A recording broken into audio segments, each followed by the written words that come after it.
आपका वापस स्वागत है। मैं Vivek Bindra, founder and CEO बड़ा बिजनेस .com। आपने थंबनेल पे बिल्कुल ठीक पढ़ा है।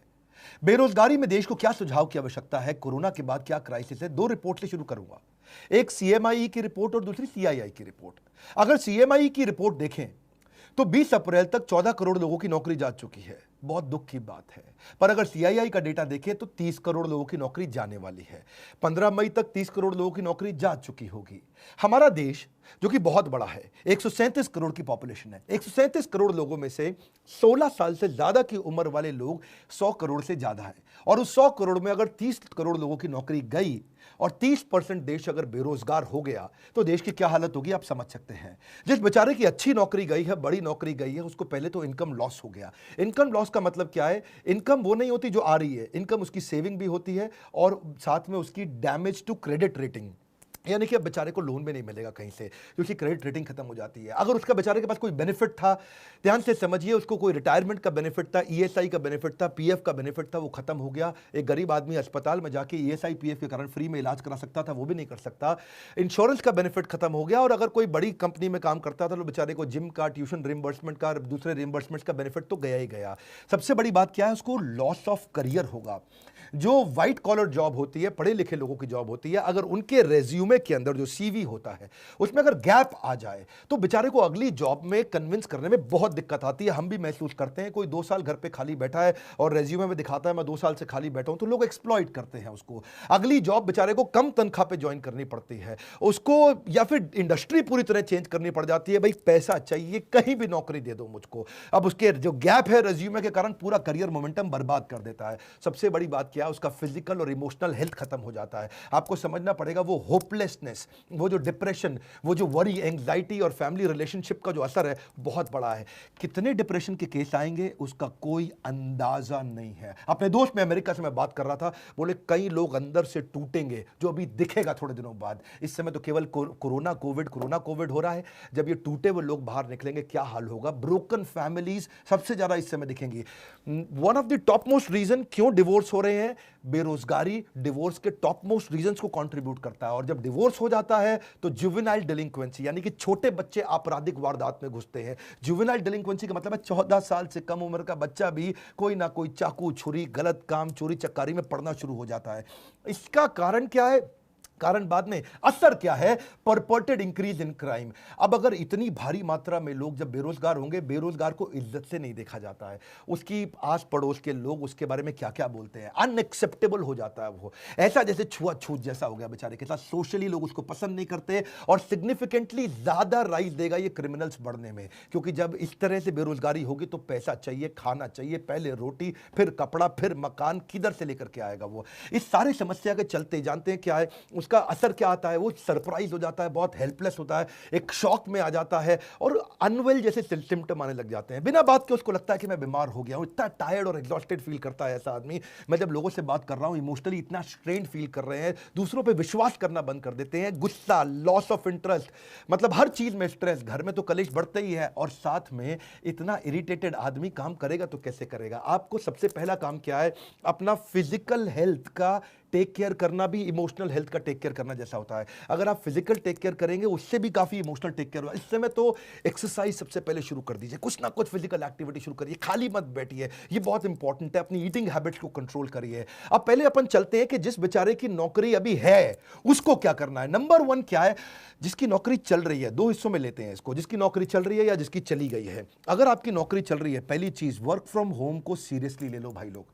इस समय वर्क फ्रॉम होम का मतलब क्या है? मजा एट होम नहीं है। ये वो टाइम है जब आप अपने आप को स्ट्रैटेजी में इन्वॉल्व करो, सीनियर लीडरशिप के साथ कुछ ना कुछ मैसेज करने शुरू करो, टॉप लीडरशिप के साथ नेटवर्क करो, कुछ ना कुछ मैसेज करके उनको पूछो सर और कैसे कंपनी को आगे बढ़ाएं और कैसे करें। काम का जिक्र, काम की फिक्र दोनों करके दिखाओ। नहीं है तो भी करो। इस समय तो काम का जिक्र, काम की फिक्र दोनों करो। चुपचाप बैठ करके मैसेज का रिस्पॉन्ड डिले करना कंपनी के लीडर्स में शक पैदा करेगा आपके खिलाफ। स्ट्रैटेजी में इन्वॉल्व हो, ऑपरेशंस में भी इन्वॉल्व हो। देखो मार्केट में बेस्ट प्रैक्टिस क्या है, पढ़ो उन पॉजिटिव कंटेंट को जहां से लोग बिजनेस को घर से कैसे चला लेते हैं उसके बारे में समझो।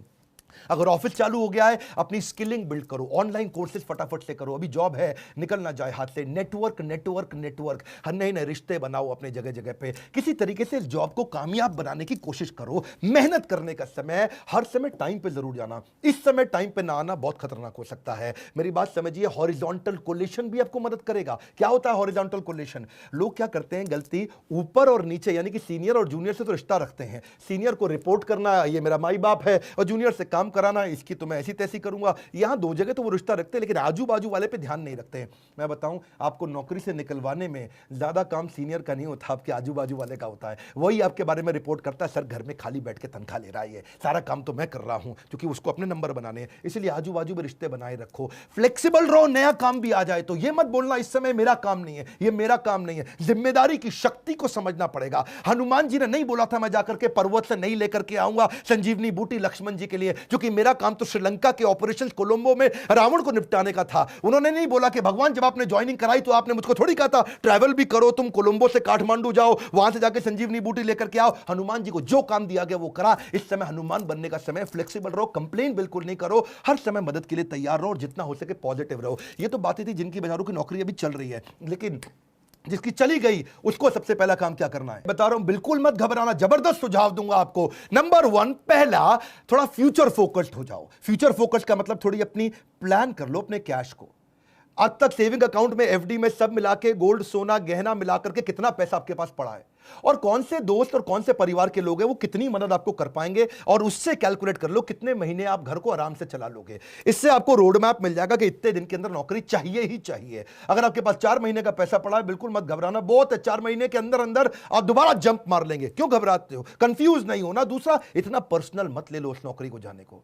एक आंसू नहीं बहाना अगर नौकरी गई, पर्सनल मत लो। आने वाले समय के अंदर जब वापस सारा लॉकडाउन खत्म होते ही थर बिजनेस चालू होंगे, लोगों को फिर जरूरत पड़ेगी अच्छे एम्प्लॉइज की, फिर मौका मिलेगा। Number 3, prioritise self care. क्यों बोल रहा हूं अपना ध्यान क्यों रखो आप? क्योंकि आप इस जहाज के कप्तान हो। आप हवाई जहाज के पायलट, समुद्री जहाज के कप्तान। अगर कप्तान को कुछ हुआ या पायलट को कुछ हुआ तो पूरा जहाज खराब होगा। परिवार के लिए सबसे पहले खुद का ध्यान रख लो, अपने आप को उठा लो इस समय। Number 4, surround yourself with positive people. अगर पॉजिटिव अंदर जाएगा तो पॉजिटिव बाहर आएगा, नेगेटिव अंदर जाएगा तो नेगेटिव बाहर आएगा। Good in good out, negative in negative out, positive in positive out, garbage in garbage out. कुछ भी अंदर गंदगी नहीं जाने देना इस समय। केवल positive video, positive audio, positive दोस्त, पावरफुल उन किताबों को, उन वीडियोस को देखो जो आपकी जिंदगी में आपको आगे बढ़ाएंगे। कोई क्राइम पेट्रोल नहीं देखना इस समय बैठ करके आपको। अगला क्या? Tap your old network. जितने पुराने दोस्त थे सबको अपना रिज्यूमे भेजना शुरू कर दो। दोस्त मेरी मदद कर यार, भाई बता यार, जितने आपके लिंक्डइन के प्रोफाइल थे, जो आपके सोशल कनेक्शन थे, जिसको जानते हो सबको रिज्यूमे भेजो। बताओ यार नई अपॉर्चुनिटी ढूंढ रहा हूं, बड़ी जंप लूंगा, बहुत मेहनती आदमी हूं, किसी चक्कर में कंपनी की गलती से मेरी नौकरी गई। अगला क्या है? आपको जॉब ढूंढने को भी जॉब की तरह करो। नौकरी ढूंढना भी ऐसे करो जैसे ये नौकरी है आपकी। नौकरी में क्या करते हो आप? सुबह 9 से शाम 6 बजे तक कंटिन्यूस काम करते हो ना। जॉब ढूंढने को भी ऐसे ही करो। सुबह 9 से शाम 6 बजे तक लगातार जॉब ढूंढूंगा, 9 घंटे जॉब ढूंढना ही मेरी जॉब है। अरे मिलेगी कैसे नहीं मिलेगी ना आपको, बहुत बड़ा देश है, 125 करोड़ लोगों का देश है, कैसे जॉब नहीं मिलेगी आपको? जॉब को भी ढूंढने को जॉब की तरह करो। सुबह 9 बजे बैठ जाओ, naukri.com खोल के, दोस्तों को खोल के, रिश्तेदारियों को खोल के, हर एक को बताओ, हर एक से बात करो, और सुबह 9 से 6 तक जब आप लगातार 1 महीना करेंगे, एक नहीं 10 नौकरी की अपॉर्चुनिटी मिलेंगी। अपने आप से कभी भी गलत क्वेश्चन मत पूछना कि हाय मेरे साथ ही ऐसा क्यों होता है। ऐसा पूछने की जगह भगवान लगता है आपने मुझको बड़ी अपॉर्चुनिटी दी है, कोई इससे बड़ी जंप मारने वाला था क्या मैं? अपने आप से सही पॉजिटिव सोल्यूशन ओरिएंटेड कुछ क्वेश्चन पूछो, नेगेटिव प्रॉब्लम ओरिएंटेड क्वेश्चन मत पूछो। Ask positive solution oriented question. अब बड़ी जंप कैसे लूं? सबसे बड़ी ग्रोथ मुझे कैसे मिलेगी? लॉकडाउन के बाद इससे बढ़िया जॉब कहां से मिलेगी? लॉकडाउन के बाद सबसे बड़ी ग्रोथ कहां से निकाल के आऊंगा? किधर जाऊंगा? किससे मिलूंगा? कैसे बात करूंगा? Solution oriented question, solution solution solution, problem की बात नहीं कर रहा हूं। अगला क्या है? रेज्यूमे को ब्रश अप करो, रेज्यूमे को और पावरफुल बनाओ, नए स्किल, नए सर्टिफिकेशन, नए कोर्स ज्वाइन करो, कोई ना कोई नया बिजनेस प्रोग्राम अटेंड करो, ऐसा कोई नया ट्रेनिंग प्रोग्राम अटेंड करो जिसके सर्टिफिकेट को आप दिखा सको। रिज्यूमे को सॉलिड बनाओ, लोगों से, दोस्तों से मदद लो, जिसकी इंग्लिश अच्छी है, जिसका बिजनेस सेंस अच्छा है, उसको बोलो आपको रिज्यूमे बनाने में मदद करेगा। और सबसे इंपॉर्टेंट पॉइंट बता रहा हूं, पिछली कंपनी से लड़के मत निकलना, बता रहा हूं आपको मैं, मेरी बात मान जाओ। आपको प्रैक्टिकल सुझाव दे रहा हूं, डोंट बर्न योर ब्रिजेस। जिस जगह से निकल के आ रहे हो ना, वहां रिश्ते बना के रखना। हो सकता है वही दोबारा बुलाएं और प्रेम से बुलाएं और हाथ जोड़ के बुलाएं, पर अगर आप झगड़ा करके निकलोगे तो वो अगली कंपनी को भी अगर रेफरेंस पूछने के लिए उसने फोन किया तो बोल देंगे वो अगली कंपनी को भी, ये बड़ा घटिया आदमी था, इसको मत लेना, हमारे यहां से गाली बक के निकला है, कैरेक्टरलेस आदमी है। डोंट बर्न योर ब्रिजेस, जहां से निकल रहे हो वहां से रिश्ते बना के रखना सबसे बड़ी बात है। अपने ऊपर फेथ रखो, you will start all over again. वापस बिजनेस चालू होएंगे, सब चालू होने वाला है, फिर जरूरत पड़ेगी कस्टमर की भी, एम्प्लॉयज की भी, वेंडर की भी, सप्लायर की भी, हर एक की जरूरत पड़ेगी। खत्म नहीं होने जा रही है दुनिया, वैक्सीनेशन निकलती चली जा रही है। इजराइल ने बहुत काम कर लिया, मेरे साथ जुड़े रहना। बाउंस बैक कराने पे ये चैनल दुनिया का नंबर 1 बना है एंटरप्रेन्योरशिप के मामले में। लाइक करके उत्साह बढ़ाओ, और जिसकी नौकरी गई है, जो नौकरी कर रहा है, उसको ये वीडियो जरूर पहुंचा दो। अगर आप एक एम्प्लॉयर है तो अपनी एम्प्लॉयज को दिखाओ, आप एक एम्प्लॉय हो तो बाकी एम्प्लॉयज को दिखाओ। Let this video go out in the market. WhatsApp पे डाउनलोड करके शेयर करना, सब्सक्राइब करो अगर पहली बार मेरे चैनल पे आए हो। ऐसे वीडियो ले तो आपसे मिस हो जाएंगे। हमारे साथ जुड़े रहने के लिए, कमेंट बॉक्स में फरमाइश देते रहने के लिए, हमारे एंटरप्रेन्योरशिप कोर्स हो सकता है आप नया स्टार्टअप बिल्ड कर सकें। अगर नौकरी चली गई, फाइनल सोल्यूशन स्टार्टअप में बिल्ड किया जा सकता है। तुम्हारे काउंसलर से पूछिए कि मैं कैसे बिजनेस स्टार्ट कर सकता हूं। आप सबका हमेशा की तरह प्रेम पूर्वक बहुत बहुत धन्यवाद।